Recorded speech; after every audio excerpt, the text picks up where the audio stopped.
In Chronicles 30, Hezekiah celebrates the Passover. Hezekiah sent word to all Israel and Judah, and also wrote letters to Ephraim and Manasseh, inviting them to come to the temple of the Lord in Jerusalem to celebrate the Passover to the Lord, the God of Israel. The king and his officials and the whole assembly in Jerusalem decided to celebrate Passover in the second month. They had not been able to celebrate it at the regular time because not enough priests had consecrated themselves and people had not assembled in Jerusalem. The plan seemed right both to the king and the whole assembly. They decided to send out proclamations throughout Israel and Beersheba and Dan, calling the people to come to Jerusalem and celebrate the Passover to the Lord, the God of Israel. It had not been celebrated in large numbers according to what was written. At the king's command, the couriers went through Israel and Judah, and letters from the king and from his officials read, "People of Israel, return to the Lord, the God of Abraham, Isaac, and Israel, that he may return to you who are left, who have escaped from the hand of the king of Assyria. Do not be like your parents and your fellow Israelites who were unfaithful to the Lord, the God of their ancestors, so that he made them an object of horror, as you see. Do not be stiff-necked as your ancestors were. Submit to the Lord. Come to sanctuary which he has consecrated forever. Serve the Lord your God, that his fierce anger will turn away from you. If you return to the Lord, then your fellow Israelites and your children will be shown compassion by their captors and will return to this land, for the Lord your God is gracious and compassionate, and he will not turn his face from you if you return to him." The couriers went from town to town, Ephraim and Manasseh, as far as Zebulun, but people scorned and ridiculed them.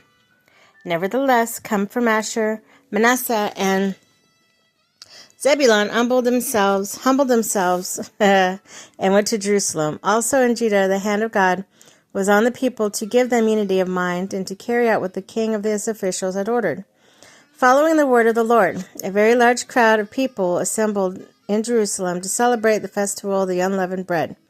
In the second month, they removed the altars in Jerusalem and cleared away incense altars and threw them into the Kidron Valley. They slaughtered the Passover lamb on the 14th day of the second month. The priests and Levites were ashamed and consecrated themselves and brought burnt offerings to the temple of the Lord. Then they took up their regular positions as prescribed in the law of Moses.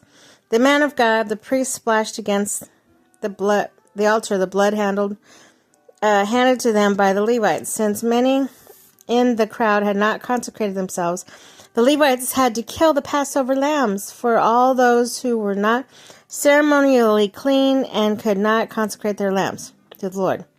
Although most of the many people who came from Ephraim, Manasseh, Issachar, Zebulun had not purified themselves, yet ate the Passover,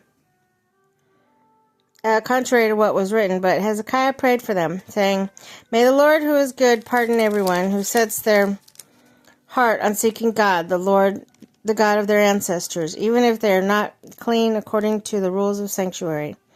And the Lord heard Hezekiah and healed the people.